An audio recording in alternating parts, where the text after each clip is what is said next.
Les objectifs de ce TP sont de modéliser et construire une lunette astronomique afin de comprendre son fonctionnement et aussi de déterminer le grossissement de cette lunette. Description de la lunette astronomique. Avec la lunette astronomique, on obtient des rayons parallèles à la sortie de la lunette lorsque le foyer image de la première lentille se confond avec le foyer objet de la seconde lentille.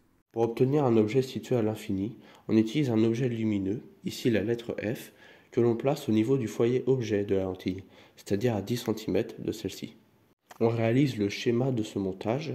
On trace d'abord le rayon qui passe par le centre optique, qui n'est donc pas dévié, puis on trace le rayon parallèle à l'axe optique, qui passe par le foyer image de la lentille. On remarque que ces deux rayons sont parallèles, donc l'objet est bien situé à l'infini. En réalisant ce montage, on remarque qu'on n'arrive pas à obtenir une image nette, ce qui prouve encore une fois que l'objet est bien situé à l'infini. La distance entre l'objectif, qui est la première lentille, et l'oculaire, qui est la deuxième, est de 60 cm, étant donné que f1' est confondu avec f2. Sur l'objectif, les rayons arrivent de l'infini, donc l'image se forme au foyer image de l'objectif. L'image est donc réelle et inversée. Pour observer l'image intermédiaire, il suffit de placer l'écran au niveau du foyer image de l'objectif. On vérifie alors que l'image est bien réelle et inversée. On fait le schéma de la lunette réalisé ici. On choisit pour échelle 2 carreaux pour 10 cm. Le foyer image de la première lentille et le foyer objet de la seconde lentille doivent être confondus. On trace ensuite un rayon provenant de l'objet à l'infini. Retournons sur le schéma précédent, sur lequel on va faire apparaître l'angle alpha et l'angle alpha'.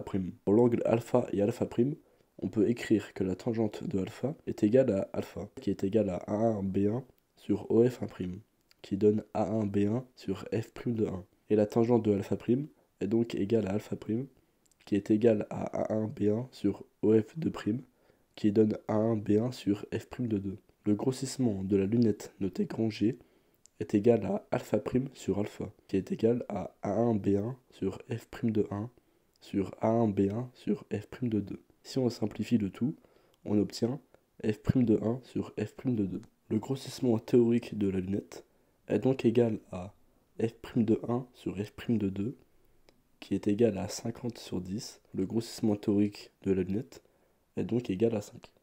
Pour la valeur expérimentale, on mesure la taille du trait du milieu du F. On trouve 0,4 cm sur l'objet et 2,2 cm sur l'écran. Donc la valeur expérimentale du grossissement est de 5,5, soit un écart relatif de 10%.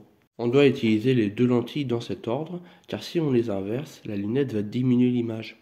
Le grossissement de la lunette dépend de la distance focale de l'objectif et de l'oculaire. Il faut que la distance focale de l'objectif soit supérieure à celle de l'oculaire.